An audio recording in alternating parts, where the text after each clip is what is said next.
آقا سلام، خوبین؟ آقا بریم ببینیم سریع این بن سلمان چی گفته راجع به ایران، چجوری جرأت کرده. بیاین بریم ببینیم.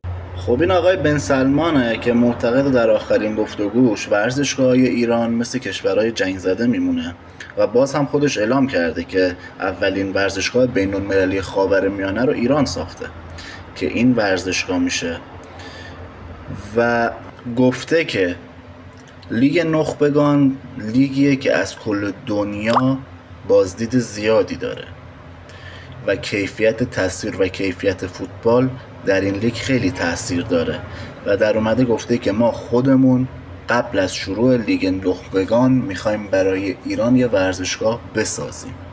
اما نمیدونیم چجوریه که ایران میتونه اسپانسر همچین ورزشگاهی بشه تو عراق. نگاه کنید.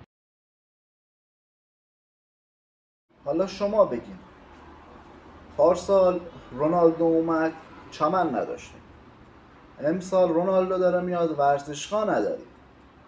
حالا شما بگین این اگه پیشرفت نیست پس چیه؟ لطفا نظرتون رو زیر بنویسین من بدونم.